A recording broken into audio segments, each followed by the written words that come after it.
Hi, Yes. Brigida. Hi. We're just going live. So turn off your video and put yourself on mute.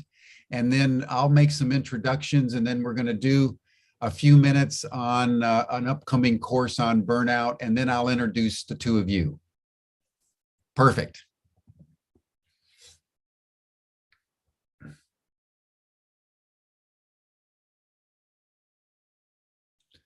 Hello, everyone. I'm Jim Garrison, and I want to welcome you to this session of Humanity Rising. Over the last week, as I was on retreat there by Yosemite National Park, I was bringing in the spirit of the trees through a fire that was actually taking place. And so I wanted to give everybody an update. The Washburn fire, it was a week ago today that a human-made fire started near the southern border of Yosemite and began to threaten the Mariposa Grove of sequoias, some of the most ancient sequoia trees in the world, one of which, called Giant Grizzly, has stood for over 3,000 years. It's worth noting that it was Abraham Lincoln back in 1864, even during the Civil War, who established the Mariposa Grove as a sacred trust because of the preciousness of those sequoias. And over the last week, this fire, started by humans, has been engulfing that area and threatening those mother trees. And over the last couple of days, the firefighters thought that they were gaining control and it was 20% contained. And then yesterday, the fire spread from 2,000 acres to over 4,000 acres, and winds. The fire is so hot that it creates its own kind of weather vortex above the fires, so it creates the wind. And the wind is now taking the fire into the Sierra National Forest, and they've increased the number of firefighters up to over 1,000 firefighters as we speak today are seeking to protect the mother trees of the Mariposa Grove. So I just want to bring in the spirit of the trees, the spirit of nature. We are nature, and this contradiction between humanity and the larger ecosystem, that we go to nature for solace, as I did, to go out into the wild. And simultaneously, humans are starting fires that are burning down nature. And it's within that deep contradiction that our fate in the 2020s, as climate change spins out of control, as deeply committed human beings like those of you who are joining Humanity Rising, are doing everything we all can to preserve what we've inherited. And as you've probably heard, the single most concise sentence that I can think of to describe our predicament is that things are getting better and better and worse, faster and faster. And history and nature hangs in the balance. So it's within that context that I want to welcome you to the second day of our exploration of the therapeutic use of psychedelics, and explore how nature can actually aid human beings in developing the illumination that can transform a breakdown into a breakthrough. All that's available through nature. So we're in the middle of a 3-day program on how plant medicine can assist human beings at this time, therapeutically. Before we dive into that domain and other things, let us just pause, as we always do, and just center ourselves in our bodies. remembering that our bodies are nature. You see trees behind me. As we breathe, the trees breathe. We are the trees. And let us just focus on our hearts, and just for a minute, in a spirit of deep gratitude that we're alive, let us just feel love for the sequoias, for the mother trees. And through the trees, let us feel love for each other.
Thank you, everyone.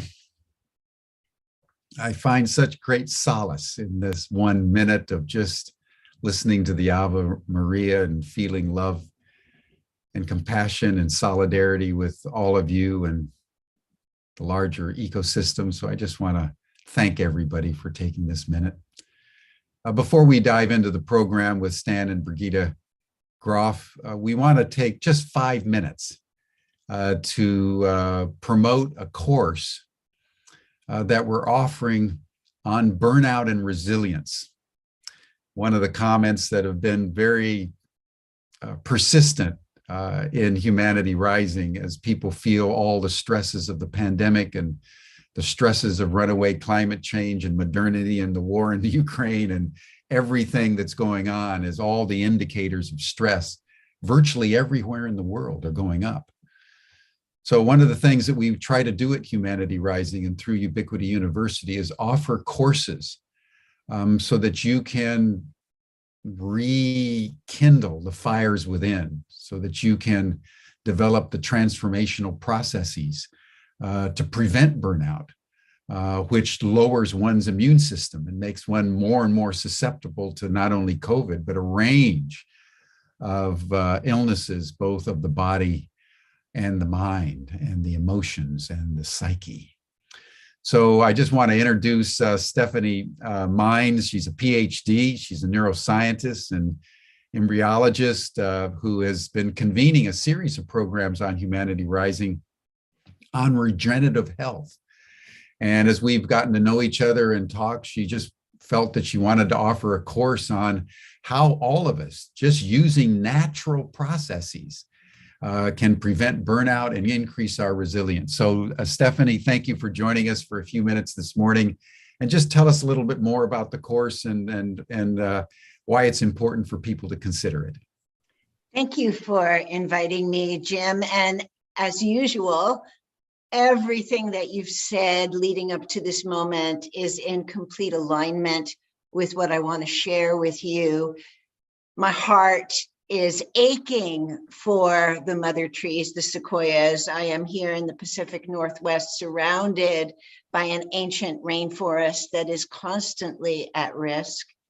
And the regenerative health that I want to share through Ubiquity is actually based on the circulation that the mother trees embody. We also have that circulatory and communicative capacity.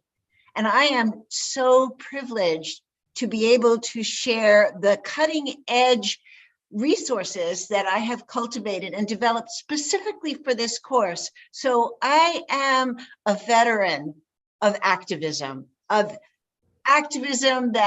I began to be engaged in the 70s and have consistently identified as an activist up to this present moment. And I have seen the most brilliant and innovative leaders who I have been privileged to be affiliated with go down as the result of burnout. Mm. And I'm seeing that today. And when you share about the sequoias and my heart breaks, I understand the methods by which our nervous systems and our immune systems are fragmented by this devastation that will only accelerate. And I am also an astute observer of humanity, and that led me to becoming a scientist. And I have codified my observations into remarkable approaches to ending burnout forever. And I realize that is a grandiose statement. I don't make it lightly. I live in the truth of what it means to rise from devastation consistently as a survivor of dysfunction, sexual trauma, all those afflictions of our disintegrating culture that I have addressed through my books, through my work, and I have now created approaches to ending burnout forever. I am so grateful to Ubiquity for giving me a platform. I've tested these approaches. They're clinically tested, many of them, and they have been pilot project tested through my affiliation with the Planetary Health Lab of the University of Edinburgh, and also through my program, the TAR Approach. I am so grateful and so pleased and literally bursting with eagerness to share these resources on Ubiquity University's platform. Thank you. Thank you, Stephanie. We'll have Stephanie back over the next couple of weeks. Her course is going to be convened live, 4 sessions over 4 weeks in October. But we just wanted everyone to know that the stresses that you're feeling, which we're all feeling, have remedies, and that burnout is not necessary if you take the preemptive measures that Stephanie will share with us to fortify your soul and increase your immune system. So we'll have Stephanie back, and she's also preparing future programs on regenerative health for Humanity Rising. So Stephanie, thank you so much. Thank you, Jim. And we'll put the link for the course in the chat box for a moment, but those of you who aren't in the chat or watching it through Facebook or YouTube or LinkedIn today, in terms of our global audience, just go to ubiquityuniversity.org and click on our courses, our live courses, and you'll see Stephanie's course on burnout and resilience for activists. We know that most of the people attracted to Humanity Rising are active in their commitment to save humanity and save the larger ecosystem at this time. So that's a course for you. I want to now turn to our subject at hand, the psychedelic therapeutic work that's been done really since the beginning of LSD in the modern sense, but since time immemorial, as different cultures and tribes all around the world. Everywhere we have found, people have used plants to catalyze spiritual illumination and to heal the body and the soul. So I want to thank George Caponelli, who's the founder and CEO of Age Nation, and who thought of this program today and has been putting it together. And I want to bring on Stan and Brigitte Groff. As I said yesterday, Stan, and now with Brigitte, has really been the pioneer, along with Albert Hoffman and a few others back many, many decades ago in the 1950s and 60s, who really, through his life, has searched as a psychonaut the pathways of the psychedelic world, and has made one breakthrough after another in the therapeutic use of the various psychedelics. And when those were prescribed by law, made an amazing breakthrough with the holotropic breathing. So I want to welcome Stan and Brigitte. But George, do you want to just say a few words of introduction before we begin the dialogue with them? Sure. I mean, I think you've covered a lot of really important ground. We are living in a critical time, and the truth is we can't afford to stay within the limited boundaries of old prescribed practices, many of which do not work in the process of transforming consciousness and supporting the planet in the struggle that we are all having at the moment.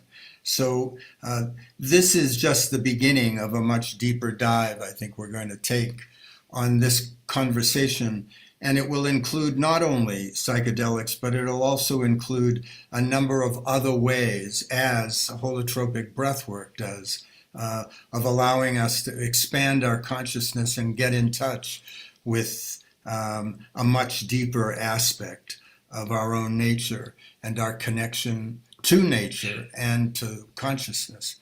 So I don't need to say much more, especially when we have such terrific guests who've been in this field for so long. So let's just get on with our dialogue, and we welcome you all to that today. Stan and Brigitte, do you want to open up your videos and take yourself off mute and join us? Sure. There you go. Hi. Hello, dear ones. Hello. Hi, Jim. Hi, First of George. all, how are you? How's it? How's your health? How's everything going where you are? You're in Germany, right? Yes. Good. It's pretty hot these days here. It's very warm, and we are, of course, affected from the war in Ukraine. That's very near. I mean, so it feels very dangerous. And also right now we are facing maybe a winter without gas. So that's scary too. That's Yeah. so there's problems in this world. Yeah, and being in Germany, in southern Germany, you would be, you're close to Ukraine. I mean, you're not that far in a I think it's global 2,000 sense. kilometers, but for America, this is close. Yeah. And Stan, how are you today? Jim, we have been there many times, and I still have, of course, the problem, which I mentioned every time, that I had a stroke, which is now going to almost 4 years. 4 years. And now I added another one. We were 2 days ago. We were for my problems with my eye. Oh, sorry. Oh, Otherwise, everything's fine. When you are 91, the body requires some maintenance. And Brigitte, thank you so much for all your loving care of this great man. It's you are like the Rock of Gibraltar. Well, I just love him. That's all. Yeah. Should I say a few things about Brigitte, or should we introduce? No, Yeah, please do. Please. But I have to say, I'm not the pioneer here. He's the pioneer. I'm just Yes. following. I'm following the path. So. No. Well, we know each other now for over 36 years. We started when we were at Selene, Brigitte was there for a year at the time when we started developing the holotropic breathwork. And she basically came to every session there, both the shorters and also the month-longs. So she was learning the holotropic breathwork before we had any formal training. And since that time, you have been in Germany, also for some time, in America for some time, but then mostly for Germany, with Ingo and Sylvester. So at the time she was the youngest one. Now she says she's Now like a I'm dinosaur. old. Now I'm old. Anyway, Anyway.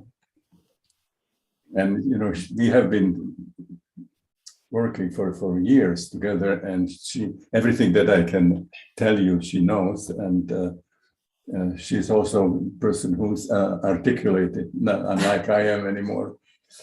I said, since the stroke went on his speech center, I help him when he doesn't find the words, but his mind is really great as always. So I said, Stan knows everything, but doesn't know all the words. And I don't know everything, but I know all the words. So we make a good team.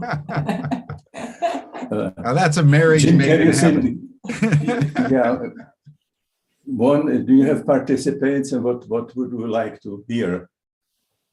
Well, Stan, what I thought, just in a very informal, conversational way, just to tell us the story of maybe of Albert Hoffman, as you remember it, and your own exploration in the 1950s and 60s as the psychedelic experience was beginning to come into the culture. Tell us about your journey. Tell us about your origins with that. And then I thought that would give us a sense of history and a sense of context for the larger discussion that we're having. Take us back to the origins. A bit like in my book, Well, right? yeah. Like in the book, for the first book, the development of how you changed. Yeah. You know, I was in the 4th years of medicine when LSD came from Sanders. I have who do I participate? Who was my teacher, and he was very interested in psychedelics, but of course he didn't have the time, you know, to be with people for 6 to 8 hours.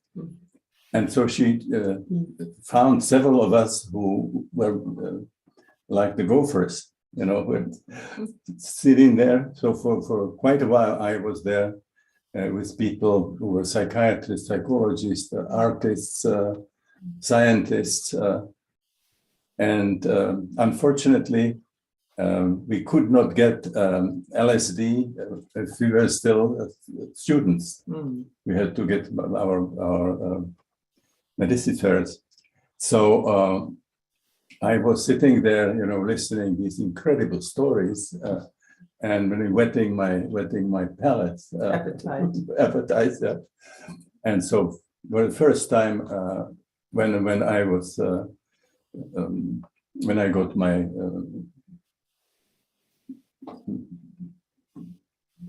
promotion Exam. Yeah. When you finished. So then finally I had my first experience, and it was combined with stroboscopic light. This was my teacher here. He was very interested in EEG. So everybody who wanted to have EEG LSD had to have also this EEG.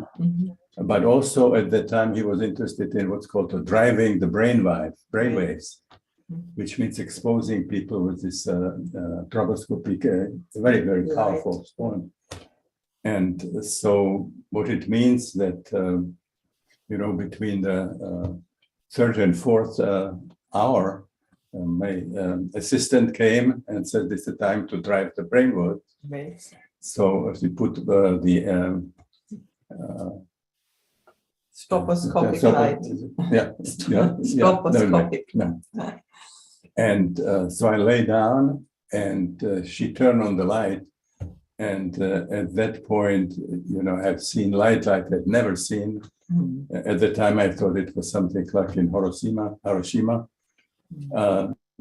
Later, I thought that it was like from the Tibetan Book of the Dead. This that we see at the time when we die. And then for some time, I was coming back where I was like in the whole universe. I had the feeling I was all universe, and there were all kinds of things happening for each. At the time, I had no names.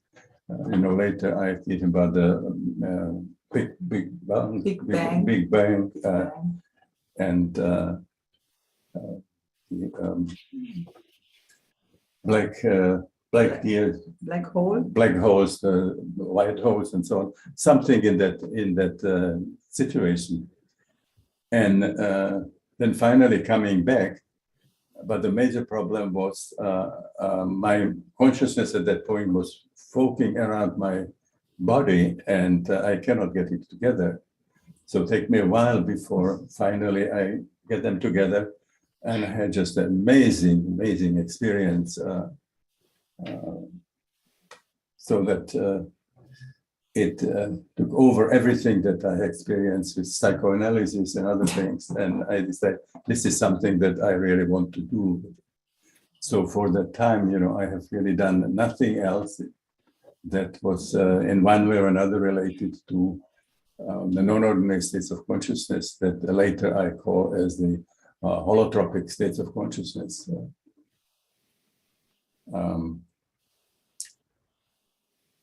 So I didn't see, of course, Albert until I could leave from Czechoslovakia. So for the first time, it was he came to Baltimore just to look at the new the Psychedelic Institute that we had there, and he wanted to go to Washington. And so I went with him to Washington, to the different places, to the White House. The White House. No, White House. But everything that was the different monuments, and the Paris and stuff like that, and Arlington.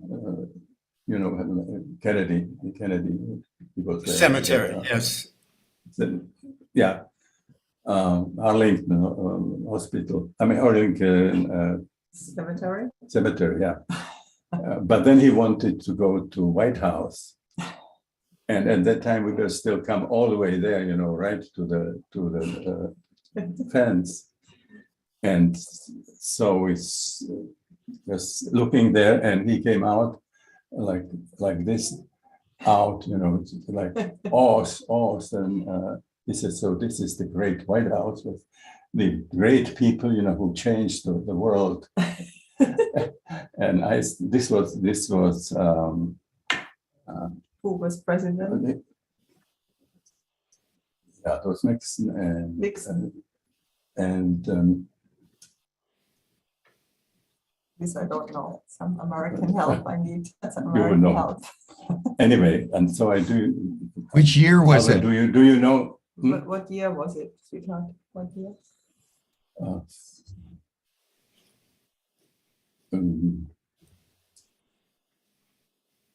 73. Maybe 73. That would have been It was Nixon. Yeah, Nixon. Yeah. No, but there was somebody who was there also from. He was there anyway.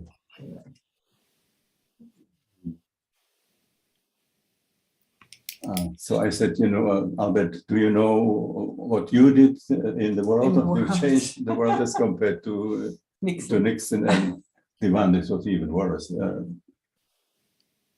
I don't know. I'm not good in American history. And so then, after there, we have been quite a few. When I was going to Switzerland, I always came and spent there for some time. And the last thing was the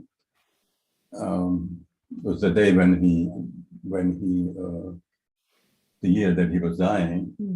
We were there for months before he died, and we talked.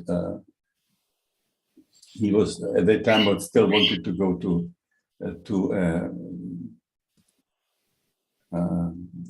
what was happening there. This conference. it was a big conference, yeah, and he still wanted to talk that day, and then didn't feel right, so invited us for the whole afternoon in the house. And quite a bit we talked about his ideas about what would happen with LSD and with his other babies. It could be integrated into the society. And so we're talking about what was happening in Greece for 2,000 years.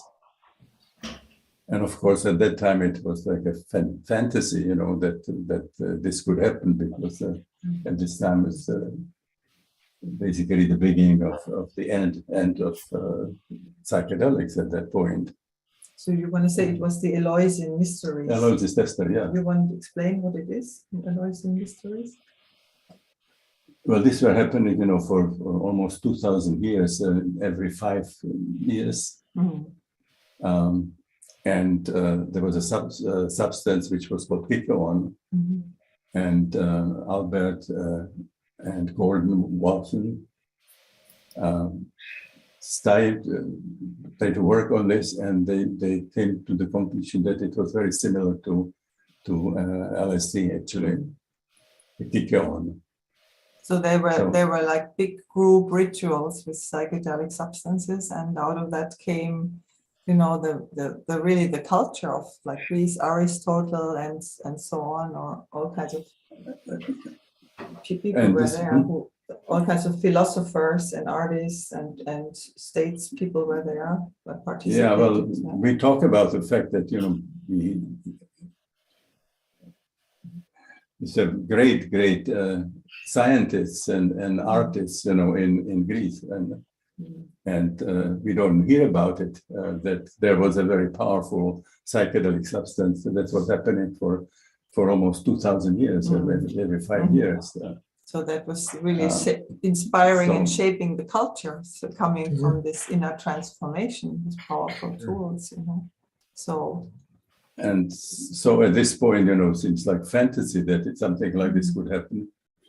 And of course, now it's a very different situation with thanks to Rick Doblin,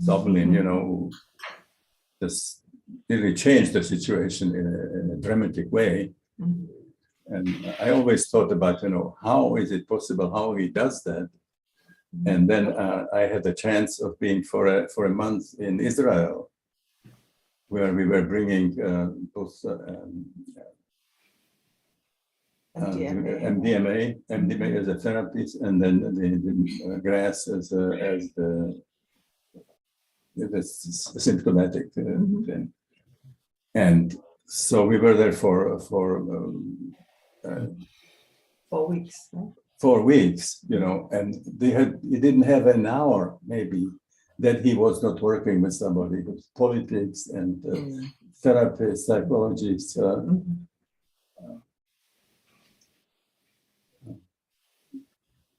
So then I could understand, it's amazing energy.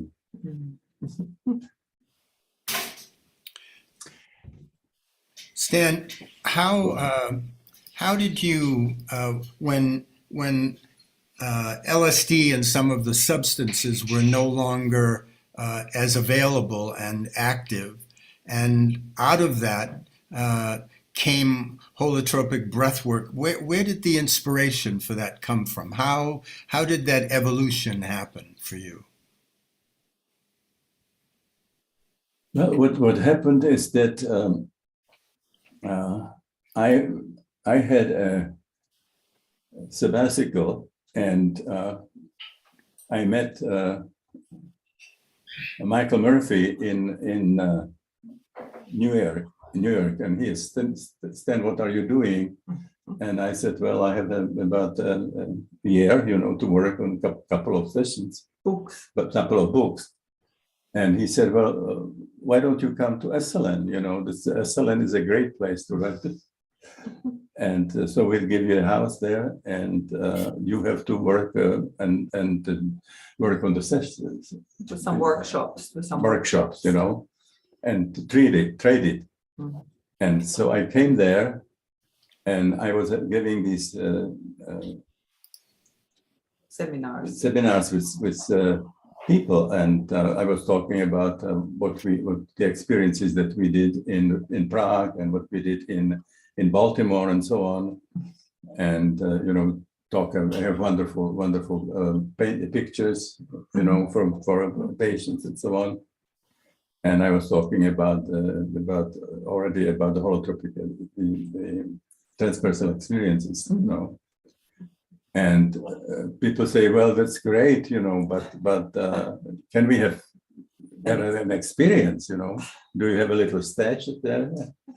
And I said, well, I don't think that people would like this in SLN. And so then I started thinking, what might do with it. And I remember that when I was working with LSD, at the beginning, whatever ended up, sometimes it was great experiences, and sometimes it was not resolved. Mm. And so we had to wait at that time for 10 days, which you need that time before you can get a full experience. A new session. Yeah. Before a new session. And then we have to do another session and hope that it's going to be better. And then what happened is that one of my patients there was coming down out of the LSD experience and felt really terrible, felt extremely angry and pain in the shoulder, yeah. And I came to him and he said, I think if you can put some no, not just like this, not like this, not pressure on it, yeah. And maybe it's going to help me. So I did. I started pushing, and at that point I couldn't hold it anymore, And he said, not enough, more. And then he started screaming and started coughing and shaking. And this could maybe 20 minutes or so. And he was in a great place. Everything was resilient, was blissful and completely relaxed. Mm. And there was another situation not very far later.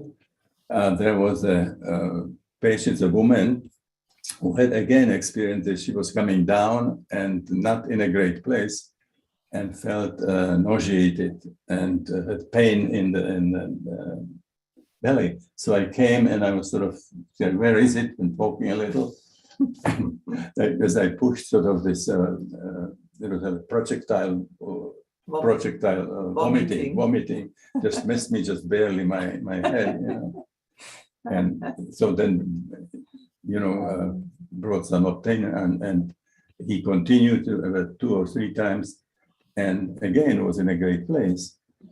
And so I get the idea that we can actually do something to improve the integration, the experience, to integrate. And so when we get in a situation where people felt there was still some not finished, I say, well, what is happening? Would you do it, or maybe do something from outside to accentuate it, yeah. Mm-hmm. and find how you want to express what it is. Mm-hmm. So I started doing it systematically. And then in a couple of instances, both of them were actually patients, women, started breathing very fast, therapeutic breathing. Staccato.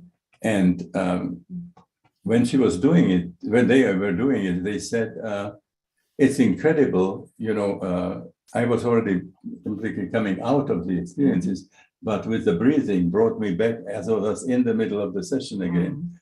So I then realized that if I can breathing faster, that I can sort of accentuate the experience. The experience, and then combining this with the body work as I started with those two first patients. And the music.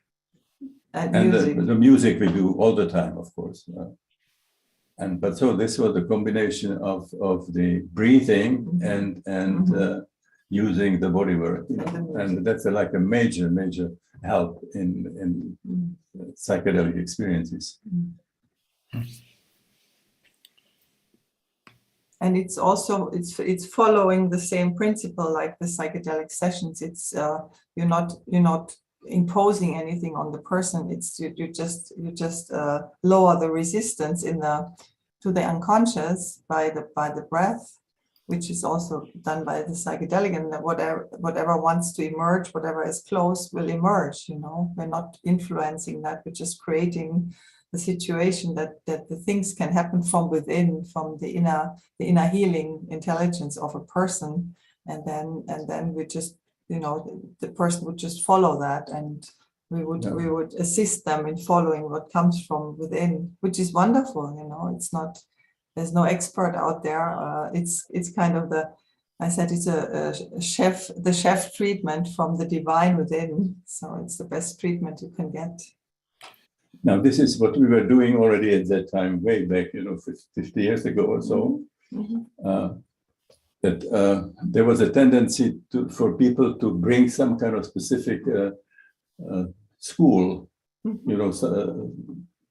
psychoanalysis or something else, and use it with LSD. Use it with a specific concept. Yes.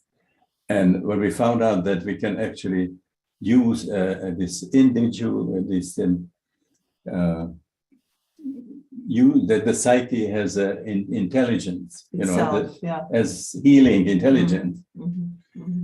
And this is something that actually started with Jung, when Jung was working with trees, with dreams.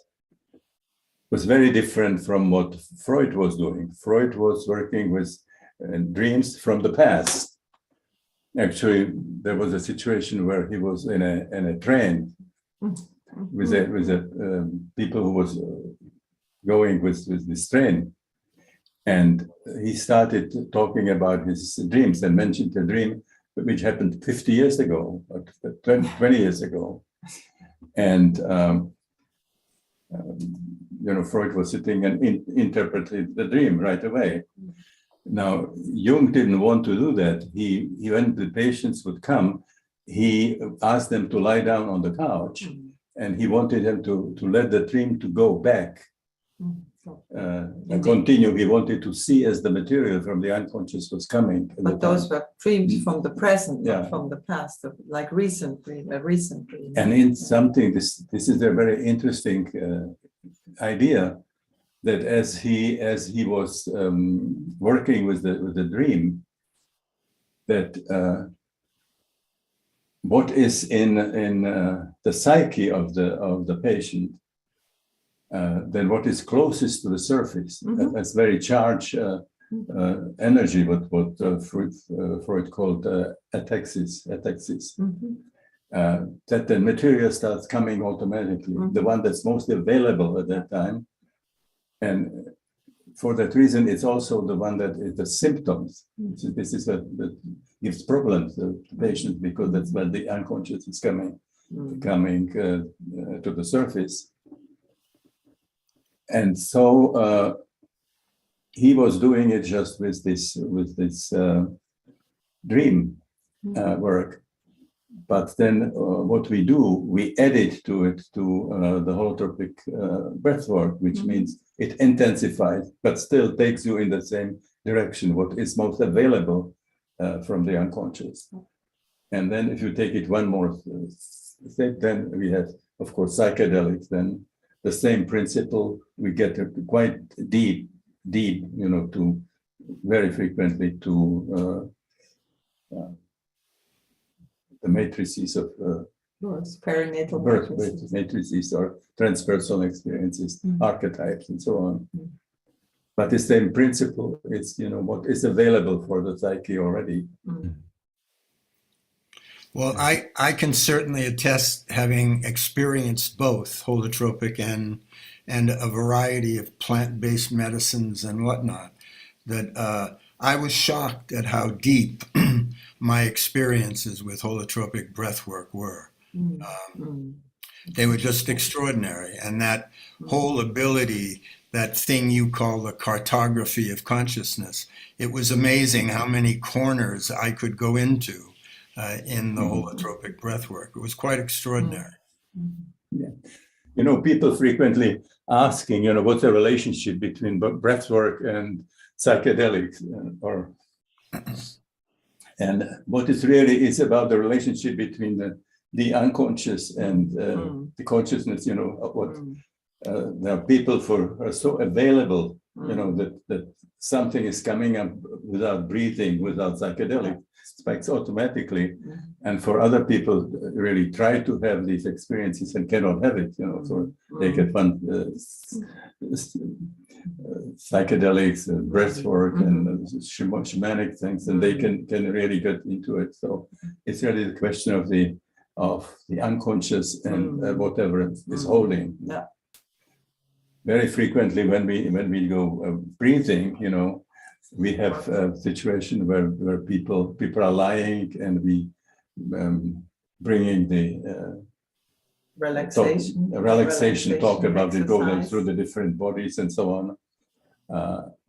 Before we even start breathing, and there are some people who already going, because at home they were trying to hold it down. It was holding out, and they were holding it because they're scared.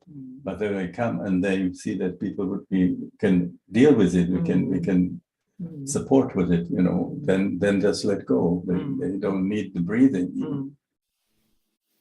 And it's also, in a way, how the psyche often works. It's like when you do a psychedelic, you could still say, oh, it's been the substance, it's the medicine that gave me that experience. And so in a way, the detour in between the psychedelic research through the breath work is in a way very good, because there you don't have a substance, you just have your breath, and you can have deep experiences. And so you can take it with you and say, oh, this is my psyche, this is really me. You know what I'm saying? So, Yes. So in a way, it's really validating.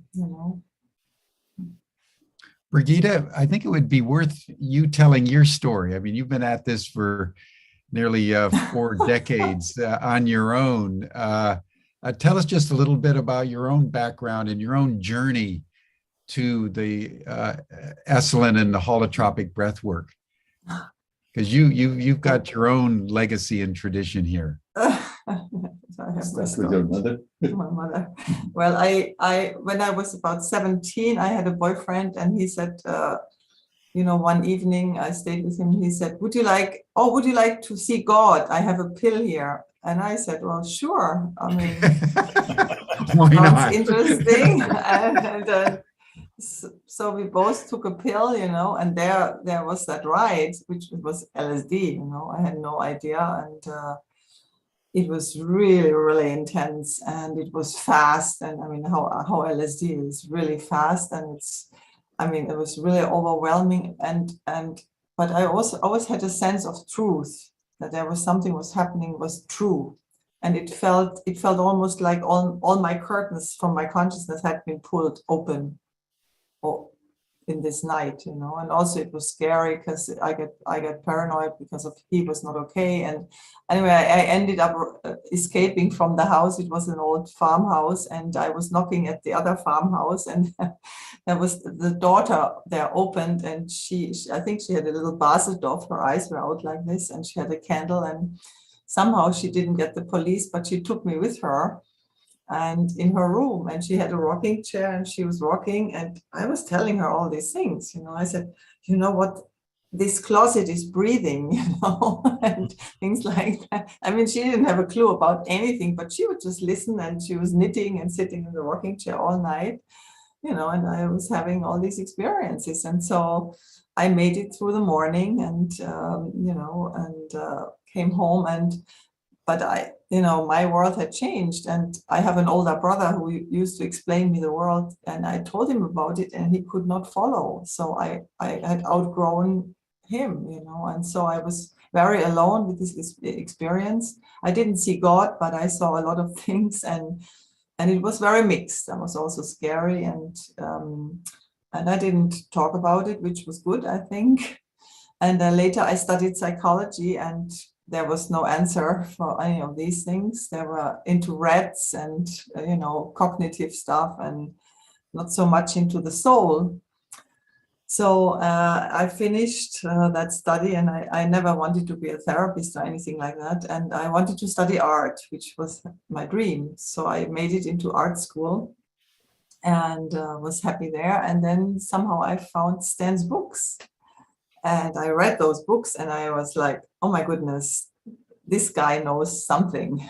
Seriously, you know, he knows something. And there I learned that there are like, that I'm not a hopeless case, but there are like these different stages of birth with a quality of energy that eventually leads to the liberation. So, you know, if you have a difficult experience, it's just a step on a road, you know.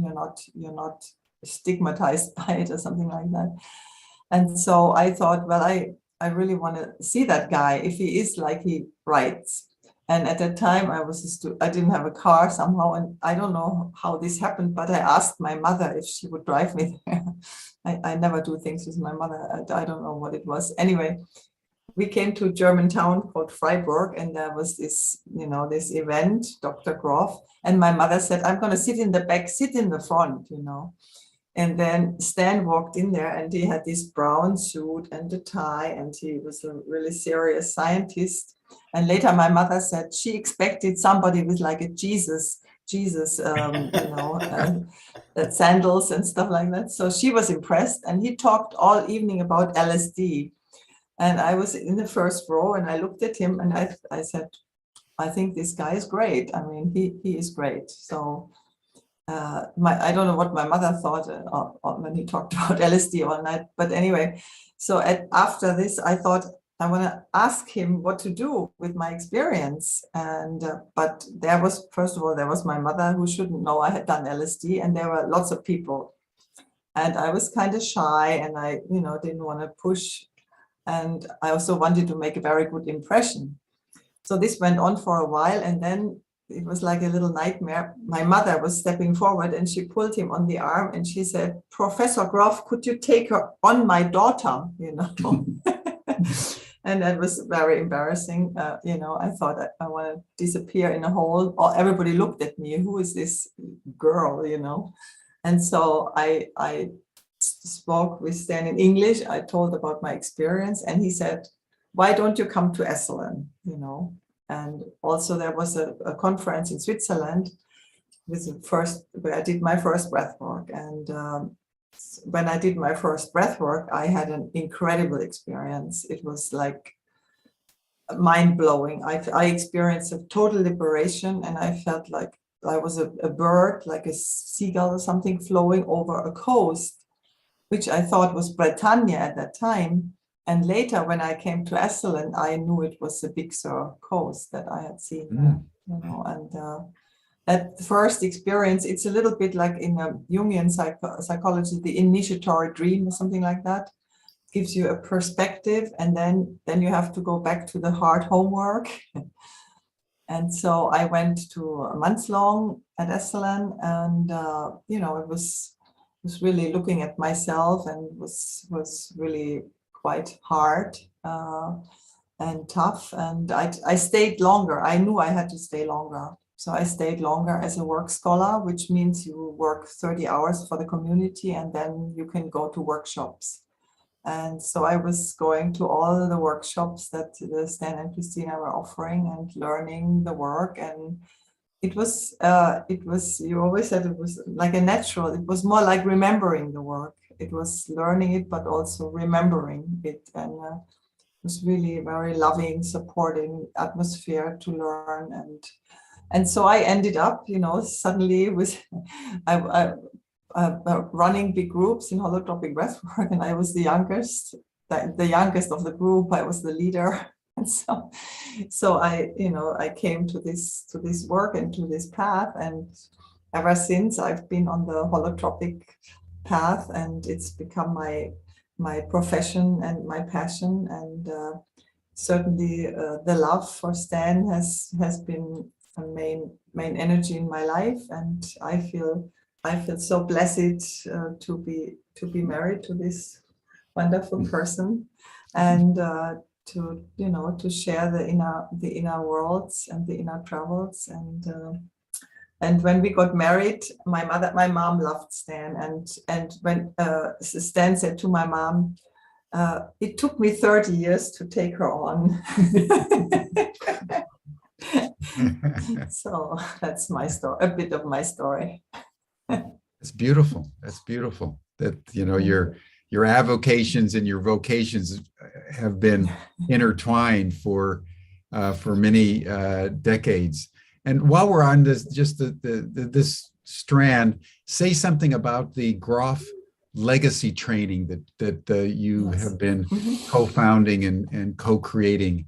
And within the context of the evolution of holotropic breathwork, because we've come a long way, 50 years, really, of the breathwork. So I think we'd love to hear a little bit more about how it has evolved and what's the frontier for you.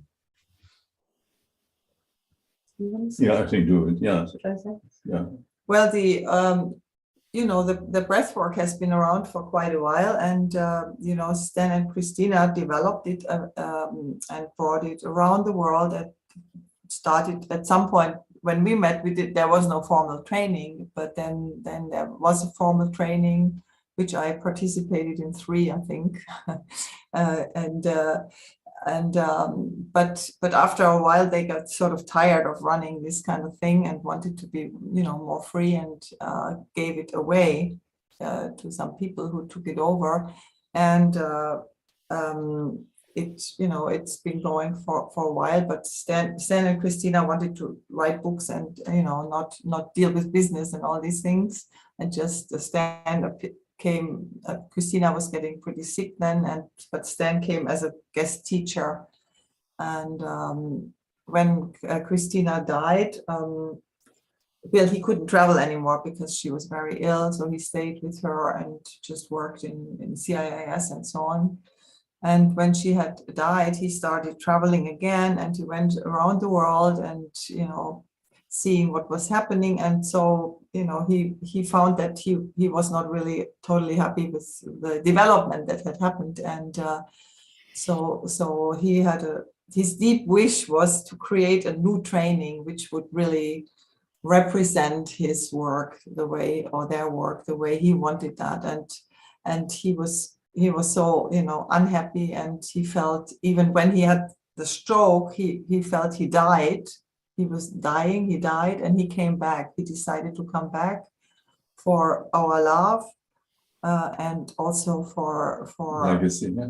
For the legacy, for his work in the world. And so I knew what it would mean, and was not looking for a job. I had a job, I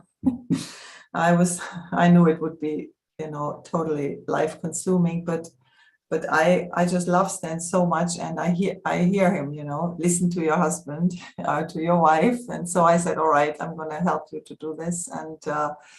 And then it was a big project. But once we we decided, it became like a birthing process, like in these sessions, it suddenly was something bigger wanted to happen. We were not sitting on the couch on Sunday afternoon being bored and how could we create as a new work? No, it was not like that. It was really something deeper, archetypal kind of energy that wanted to happen, something big wanted to happen. So we were just assisting that birth and the creation of that new training. And the part of what Stan was very unhappy about was that the old training had become like a for-profit family business. That was not his idea about his work in the world. And so what we have created now is like it should have been from the beginning. We are authorizing the good people in their countries to do their own trainings under our supervision. And we created the trademark, the brand Grof, not to make money from it, but to protect the Grof work, so that the people know where you see the Grof with the R, there is Grof inside, So it's a way to protect his work and legacy for the future of the planet, of the generations to come. And we're not getting any money from that, we just do this for service and protection. And of course, the teachers, or they get paid for their services. And so we have really great people in many countries, and we have big support from wonderful people, from institutions like Ubiquity and CIIS. We have Esalen, we have Rick Tarnas, we have Erwin Laszlo, Rupert Sheldrake, and so on. I mean, you will see it all on our website. It's called growthlegacytraining.com, and there you will find services in your country. And so they all Growth. We can give you the link. They have now been for quite a while, waiting for. When they could be work on the floor, yeah. Well, the COVID was, of course, blocking everything, because the last thing you should do is lie on a mattress, scream and yell at people without a mask and cough at them. So that was not a very healthy thing for healing.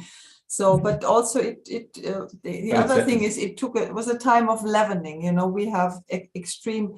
What the good news is, before Stan had that stroke, we did a whole series of teleseminars with Shift Network, where Stan is really all his knowledge presenting on video conference with pictures, and this has subtitles now in many languages.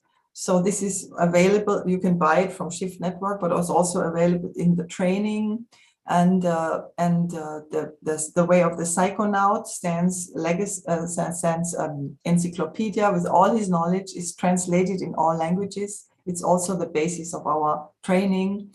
And we just also last year, we created a film about the body work and the music, and a manual of how to use these things in the training. We send it to Jim. Yeah. People will get a lot of wonderful material and training. So we just wanted to make sure that his work or the Grof work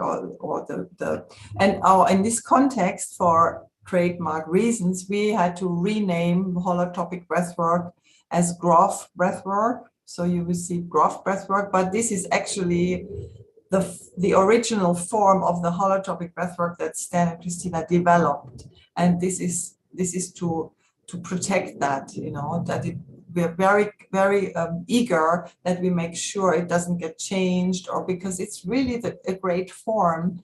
And so, so this is where we are, and now things are starting slowly, but they're starting, and people are really now beginning the training also on the mattress. I mean, still have to be careful with testing and so on. So we know that, but slowly things start developing, and it's so needed. And also, just speaking of the psychedelics, it's wonderful to see the psychedelic renaissance, but it's also sometimes a bit scary, because we see that I always say I mean, a psychedelic is not a cookie, and this is powerful, powerful medicine, really powerful. And I mean, the ones of you who have experienced it, they know it. And so we also we just started a psychedelic sitter training in Spain and also in Canada. So this is one of our friends. It's not a psychedelic sitter training, but it's important for us that we guarantee a good quality, and that the people who are trained by us, they are really well trained. Also, the psychedelic people, they have experiences with the substances, and they learn to sit with each other, and also they learn the body work, they learn the breath work, so they're really skilled to be there for others. And so that's our mission, to make the inner journey, the healing. I mean, imagine you're in an inner journey like a psychedelic or breath work, and nobody's with you, number one, or somebody's with you who doesn't have a clue, and that could be so re-traumatizing.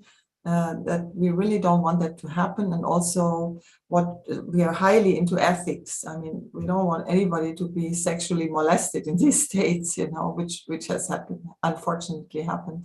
So we are really, into that, to make it safe and beautiful for people to undertake these journeys.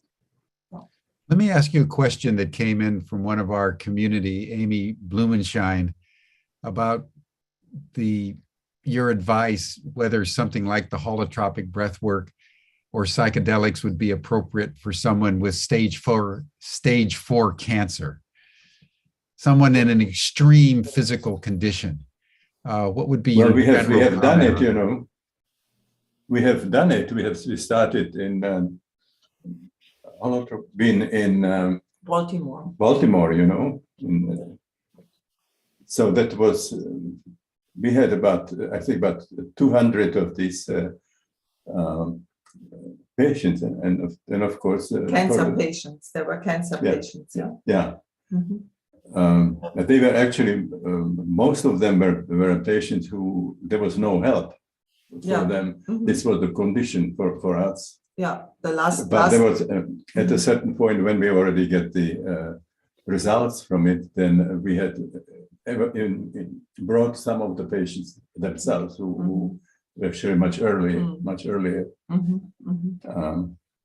So we have all this happening, and then of course for almost 30, 40 years, it was nothing was happening, and now it's coming back. Mm-hmm. Well, in Canada, some colleagues they do work with terminal ill cancer patients with psilocybin. Now, the only thing you have to look, what the condition is. Otherwise, it's the hard things, pressure and so on. Well, typically, I mean, what you would not do is MDMA. That is really hard on the body. LSD is very, very LSD good, and psilocybin are they are very intense psychologically, but physically mild.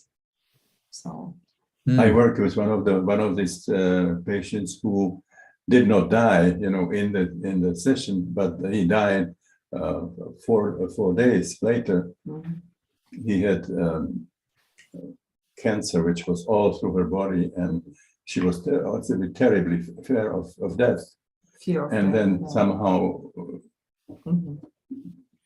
then he had the experience with God and so on, and then was able to go. It can reduce the fear of death. Let me just ask. It didn't. Yeah.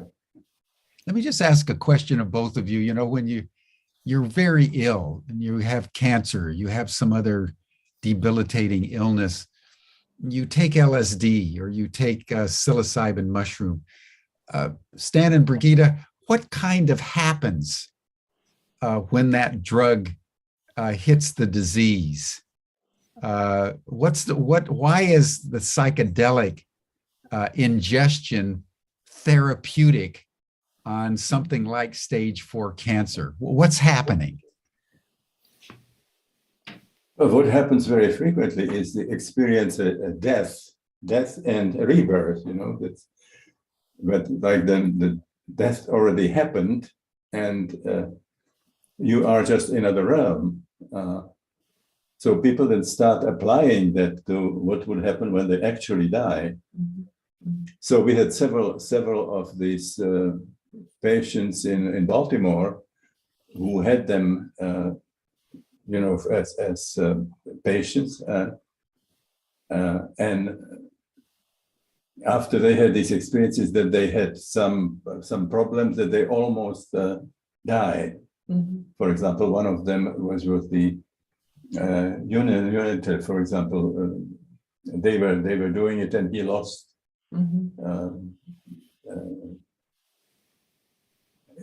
He was basically close to death, and then come back. And he said, when we came back, he says, "I'm glad that I saw those experiences, because I'm glad that I know what it's about, So they basically compared when what he had with us, the psychedelic experience, and then what was happening when he had near-death experience, really happening. Yeah. So that's one important thing. Also with ketamine, it's very common. A lot of people had the feeling that they had the experience of death, and coming back. Yeah. And they apply that, the experience that they had, apply it for what's going to happen in the future. Stan, my wife and I, through Age Nation, work a lot with people who are in the second half of life. And one of our long-term goals has been our hope to be able to introduce psilocybin and LSD in literally the treatment of old age, so that so many people are not trapped in the fear of death that causes them to do a lot of different physical things that don't improve the quality of life, and it still doesn't assist them in the dying process. So what you've been saying and the work that you've done with people who are aging or are close to death certainly indicates a possible direction that this work can take with people that are older. What's your experience with Holotropic in the same vein? When there's a little more pressure, The breath work is more pressure, or well, if you have a psychedelic experience, particularly we didn't mention yet, we have now experience with the 5-methoxy DMT, which is from the toads. the toast, which is an amazing and very easy experience. I am not afraid to do it, when I'm 91 well, he's now. 91. He had a stroke, so this really works. And I'm not worried to use that. It's a very, very. So it's physically very. I would start safe. with that to see what it would look like. It's very, very intense. It brings you you have very right powerful to the point, especially what you were saying, George, in the older age. It's probably a practice of dying. It's about the dissolving of the ego, and it brings you right there. And it starts right away. You don't have to wait for hours, and it ends quite quickly. You get episodes of like 20 minutes, and then you can decide, do I want to go further? They are now working on it. It's not available yet, officially. Yes, but we believe that this is the medicine of the future, because it can be handled comfortably. You don't have to sit for somebody for 8 hours. So you can decide, if within 2 hours you can have a good introduction talk, a meeting, and you could work on the mattress for an hour or so, and then you would have an integration. And you can do it in stages, You can always decide, do I want to go deeper or more? And so this is a practice of dissolving. I mean, that's really, I do it for that reason, And Stan really, he had the stroke, and we want to do psychedelic work. It's also good for the healing, but also we don't want to challenge his body and his health. And so I wouldn't take MDMA, we don't do that. but Birgit, would so you? anyway, you were asking about the breath work. Yes. We have done it many patients who had cancer already. We have not done the breath work with very serious patients. This was we were doing with psilocybin and with LSD. There was the breathing. You have to work yourself much more. This with the psychedelics, it does it for you. So basically, it's the question that it's not dangerous for you. I mean, we didn't use, for example, people with cancer of the brain. No. Because they didn't seem to integrate this experience. This was not very clean experience as it was with other. But otherwise, we just question, whether it's how difficult the art might be and so on. I mean, the person would have to be in a physical condition that they could do sports. Yes. Because you could breathe, the breathing. And so. But of course, we had participants who had cancer in seminars and so on. And it's always good to breathe and to get rid of blockages and to activate the wisdom of the body and the soul. And so it's very good. Always ideal is to come early, rather than when it's really terminal, Would you repeat the name of the substance that you were talking about that's in development and hasn't been released yet? 5-methoxy-DMT. So it's a form of DMT. Uh-huh. Yeah. It's But also much called better, much better. 5-MeO. DMT itself is very short, it's like this one particularly with smoking, But very intense. It brings you right there. So. You just put it in the chat. Well, I have it there. Oh, I didn't send it. Sorry. What else do you? I'm sure it's going to come soon, because it's ideal. I think it's ideal substance for the future. What else do you see? What else do you see for the future? What's the next step in this work that can help transform humanity, for that matter? I think we know that a lot of the traumas come from birth, so we could handle birth differently, which is already known. For example, people doing mentioned the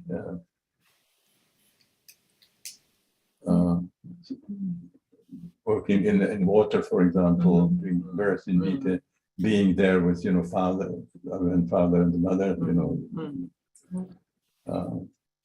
Well, and you could have also doing some experiences right after the mother experience, for example. So a lot of the can resolved, and then also. There's a tendency when a lot of the children they scream and so on, that tendency to stop it rather than encourage, so they can do a lot of breath work before they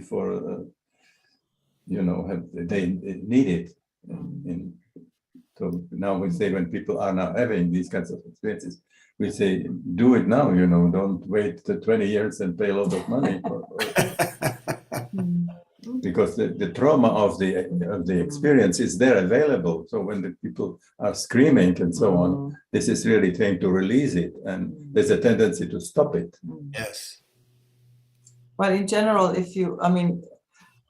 we don't notice this anymore, but we are so used to process. Sometimes the people say, "Oh, they come to the group and say people are screaming and doing this and that." They say, how can you stand that? And I say, it's music in my ears, because the real suffering is quiet, and once the people start expressing it, it's already leaving the system. So Yes. it's a good news, and if people just get more used to good process, and that actually, I think you should probably would be the sense of Sunday, get together and don't sit on hard benches, but get a couple of mattresses on the floor and start breathing together, and then would be good for the world.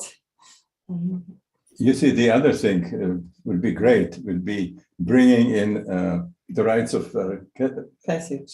rite of passage, which all the different countries they have it around the 40s, Cultures, yes. around the puberty, For the young people to have that. So if we could have rites of passage, people can work through a lot of stuff that way. We have tried it already with the breath work and other things, That would be great. And in between, there could be some things that could be children have done, with play and stuff like that,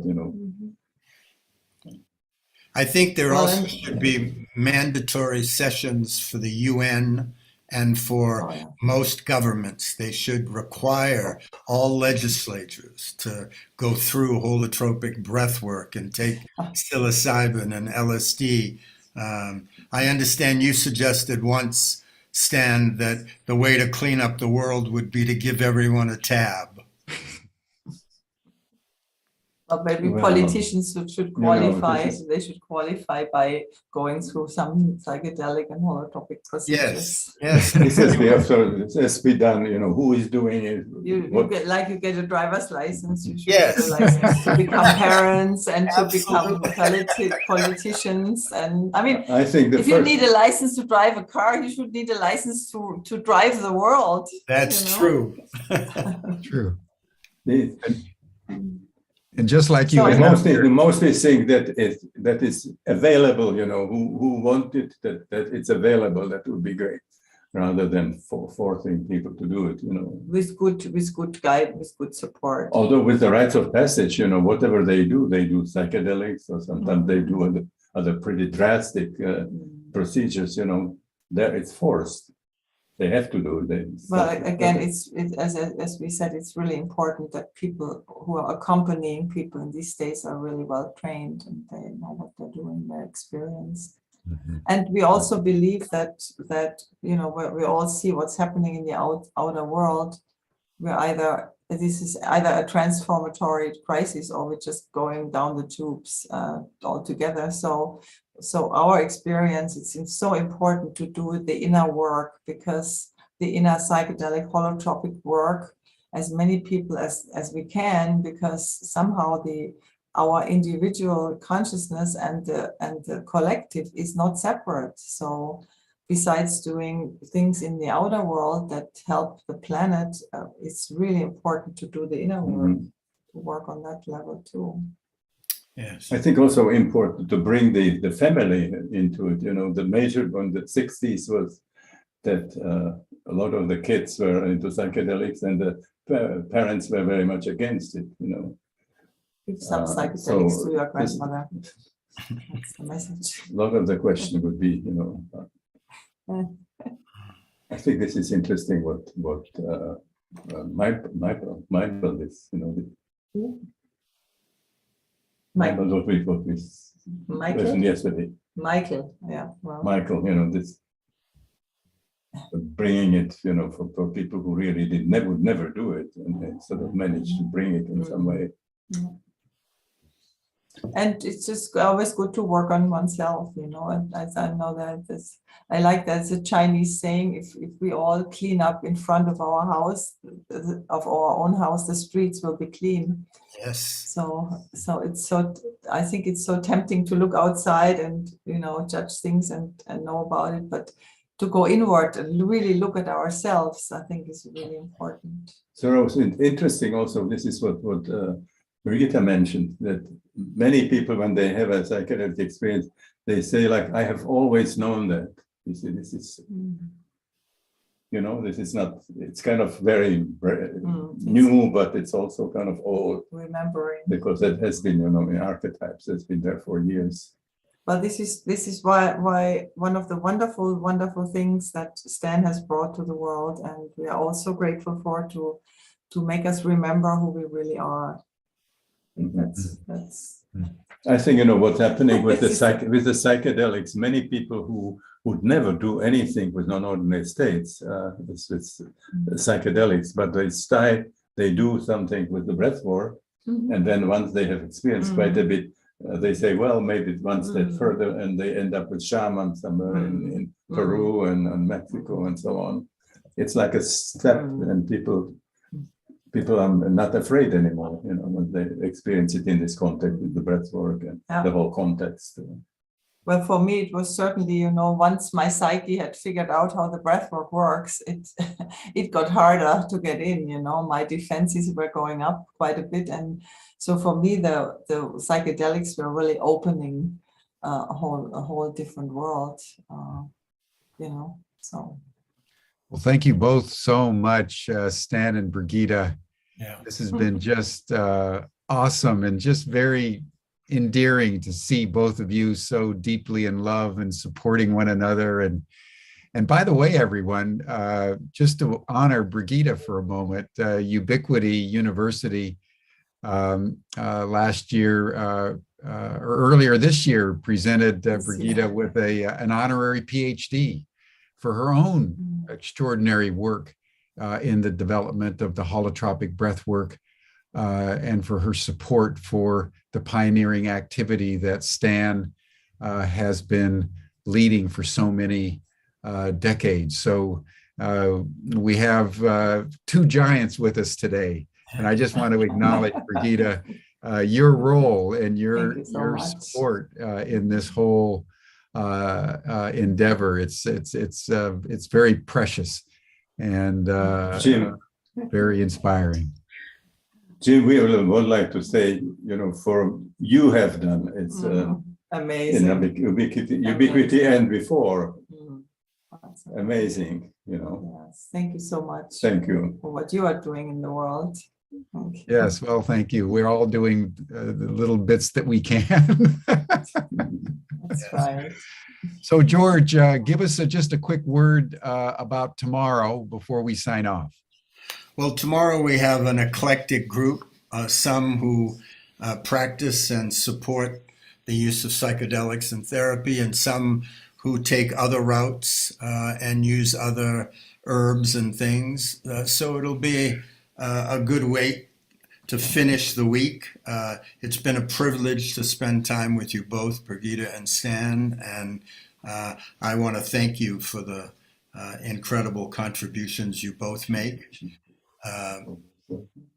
And we'll be we doing. could say that. Go ahead, Stan. Yes.